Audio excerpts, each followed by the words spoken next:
E o nosso convidado para nos ajudar a entender esse mercado e principalmente saber o que pode acontecer aí pela frente é o Gabriel Gonçalves, sócio e cofundador da Pecuarize. Seja bem-vindo, Gabriel. Obrigado por mais uma vez estar aqui conosco. Num momento de pressão intensa nos preços, está todo mundo meio sem saber o que fazer, tanto frigoríficos quanto o próprio pecuarista aí, de olho nos próximos acontecimentos para começar a se posicionar. Mas o que vocês aí na Pecuarize estão vendo desse mercado e essa questão do teste dos R$ 300 por arroba em São Paulo? Será que vai ser rompido? Como é que vocês estão acompanhando essa situação? Seja bem-vindo, meu caro.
Seja algo tão expressivo, mas há possibilidade de se romper sim.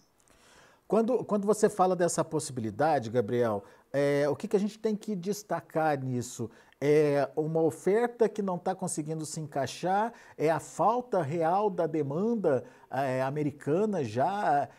Até ontem o próprio presidente da BIEC trouxe essa informação de que os frigoríficos que exportam para os Estados Unidos já começam a paralisar a produção para aquele país, enfim, já tem algum excesso de oferta no mercado. Como é que a gente analisa esse momento e se justifica essa pressão intensa dos frigoríficos nesse momento, Gabriel?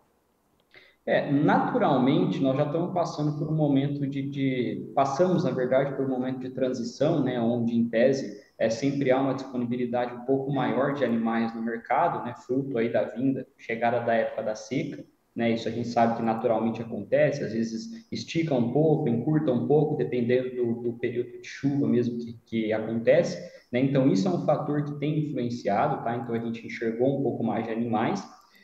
E tem outros fatores também, né? A gente pega, conciliando com isso, as escalas de abate hoje, né? Elas estão girando aí em torno de 10, 11 dias, né? O que a gente tem visto aqui.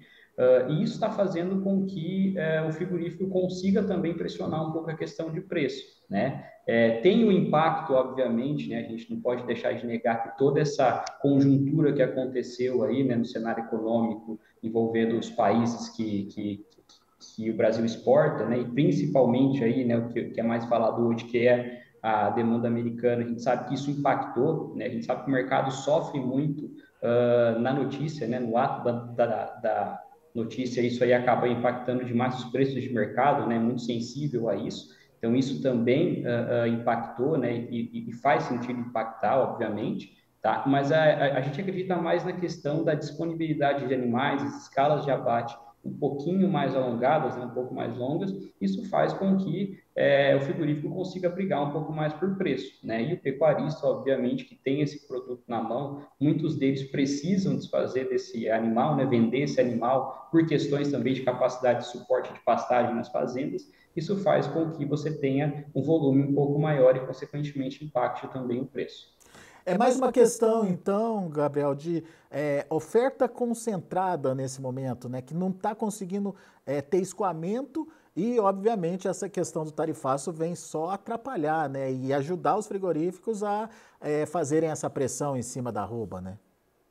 Exatamente. A gente sabe que como eu disse, né, tem o ciclo existe, então a gente tem um momento de mais disponibilidade, mas todas essas notícias, né, esses pontos de mercado que estão para se concretizar, né, a gente sabe que há negociações e tudo mais acontecendo, eles vão impactar diretamente no preço, né? E aí foi como você disse também, as plantas que estavam concentradas, né, habilitadas para o mercado americano, né, elas começam a ter que se mexer, né? E nesse movimento de se mexer, obviamente que vai concentrar em algum lado e, consequentemente, você vai ter uma jogada de preço, né? Você vai ter mais animais disponíveis em determinadas regiões, né, pontos de frigorífico, consequentemente, a escala vai se alongar e isso vai fazer com que a gente tenha uma pressão baixista aí no preço, né? Dá para fazer alguma coisa nesse momento, Gabriel, a não ser esperar? Olha, a gente sabe que nós temos alguns cenários que a gente sempre fala muito de gestão, né, da importância de gestão dentro da fazenda. E quando a gente olha para o pecuarista, esse é um momento em que a gente precisa pensar muito em gestão de risco de forma eficiente, né? Então, é o momento da gente começar a olhar para o mercado futuro. A gente tem casos, por exemplo, em que é, a derrocada de preço foi muito grande e muito brusca, né, nesse momento. A gente saiu de uma semana aí de mercado futuro que estava na casa dos 333 e veio para R$ 318. Então, assim, a gente sempre fala muito dessa questão da gestão de risco. E isso mostra muito a importância, né? A gente sabe que o pecuarista que está com o animal confinado já no coxo, né, e não fez nenhuma utilização de ferramenta de gestão de risco, a gente sabe que, infelizmente, ele tem que ali que aguardar um pouco do que vai acontecer, mesmo sabendo que você está com o animal ali com data para sair, né? Aquele pecuarista que está com o animal no pasto, a gente sabe que é uma situação complicada por questão de época de seca e tudo mais, né? Então, assim, se há possibilidade de aguardar um pouco, seria o momento mais ideal, né? Porém, eu torno a falar, a maior importância agora seria utilizar ferramentas de gestão de risco. Implantar isso dentro da fazenda para que a gente consiga minimizar os fatores externos que a gente tem, né, como a questão americana, os preços internos mesmo aqui dentro, né, o impacto disso dentro da nossa atividade, né, e garantir aí uma margem, né. A gente sabe que nesses momentos, quando a gente faz a conta, por exemplo, do animal que está no coxo, o custo da roupa produzida, né, com uma derrocada de preço dessa grande, impacta diretamente ali a margem, né? A gente acaba ficando com uma margem bem estreita. Então, se a gente utiliza, né, ferramentas de gestão de risco, a gente acaba minimizando esse impacto, né, e garantindo ali uma margem positiva para o negócio. Quem fez essa proteção lá atrás hoje está mais tranquilo, né? Porque a gente viu aí o preço saindo de quase 320, né? Que a gente chegou a alcançar 317, se eu não me engano, para agora rompendo os R$ 300, buscando esse rompimento dos R$ 300 por arroba. Obviamente a gente está falando de referência a São Paulo, outras regiões do país já tem preços abaixo desses R$ 300. Agora, Gabriel, quando você fala da estratégia, é pensando então adiante, né? Agora, nesse momento, quem tem boi, aquele que puder segurar, segura. É essa a dica? Vamos lá. Quando a gente olha para mercado futuro, estratégia de gestão de risco, obviamente a gente vai estar assim olhando para frente, né, para aquelas decisões que a gente vai tomar a partir de agora. Agora, assim, quando a gente tem esse animal e a gente não consegue, não está fechado ali no coxo, né? Então, assim, eu não tenho aquela data específica para ele sair ali. A gente sabe que todo animal tem data, né? Mas quando está no coxo, a gente sabe que o ciclo é muito curto. A gente consegue aguardar um pouco mais, né? Porque a gente tem aí um período próximo aí, né, que vão ser realizadas as negociações e aí abre para a gente dois cenários, né? A gente tem um cenário de uma boa negociação feita com o governo americano e tudo mais, que isso possa fazer com que essa tarifa, né, que foi imposta, ela possa reduzir, enfim, né, tem um cenário positivo, mas a gente tem também um segundo cenário aí que é um pouco mais pessimista, onde essas negociações possam não fluir muito bem. E isso pode impactar um pouco mais ainda esse preço que a gente está tendo, né, futuro esperado com essa questão de tarifa. Então, o momento seria da gente aguardar mesmo a resolução disso, né? Seria o mais adequado aí pensando em momento instantâneo de mercado agora. É, situação complicada, né? Como é que vocês estão entendendo as possibilidades aí? Vem negociação pela frente? Será que teremos aí um resultado interessante para a pecuária e, consequentemente, para as exportações brasileiras lá para os Estados Unidos? Enfim, tem negociação, Gabriel? Não sei se é muito certo falar de negociação, porque mais do que fator econômico, tem envolvido um fator político também por trás dessa decisão do Donald Trump, mas será que vai ter negociação?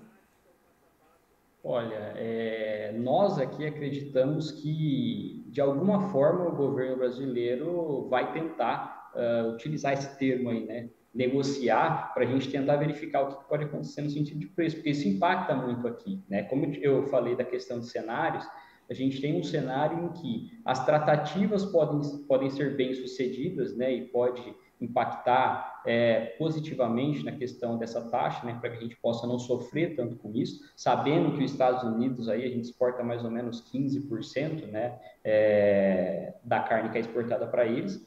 Porém, tem um outro cenário que a gente sabe que ele roda um pouco fora disso, né, que são a questão dos outros países em que a gente comercializa. Se a gente pegar, por exemplo, a China, né, que ela consome aí 52, 53% de exportação brasileira. Por ser um grande comprador, a gente sabe que de forma indireta isso pode respingar aí nas negociações de preço com eles, né? Porque eles podem utilizar isso como uma forma de barganhar preço com a gente. E também pode impactar o mercado de forma negativa no sentido de preço. Né? Mas olhando para a questão de tratativas aí, nós acreditamos sim que vão acontecer tratativas, né? Óbvio que assim, como você mesmo disse, são questões que além da economia, juntam questões políticas, né? E são pontos em que a gente não consegue predizer o que pode acontecer com isso, mas nós acreditamos sim que vão haver tratativas para tentar minimizar isso, né? Porque o impacto ele é considerável dentro do mercado. E não só no Brasil, né? Até para o próprio consumidor americano, que, no caso, a pecuária lá vive um momento delicado, né, Gabriel? Exatamente, exatamente. O impacto ele acaba sendo assim quase que mundial nesse sentido, né? Porque são grandes produtores, né? Que comercializam e, como eu falei, não somente a relação direta, né? Entre Brasil e Estados Unidos, mas isso acaba de forma indireta impactando nas outras tratativas, né? E consequentemente impacta aí a nível global. Legal.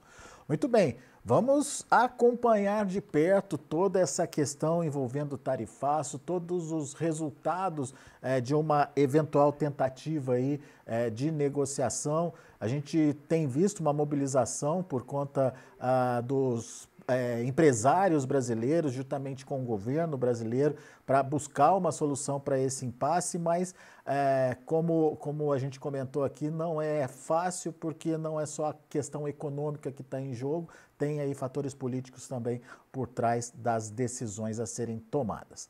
Meu caro Gabriel, obrigado mais uma vez pela participação conosco aqui no Pecuária e Mercado. Sempre bom te ouvir, volte sempre. Obrigado, eu agradeço aí.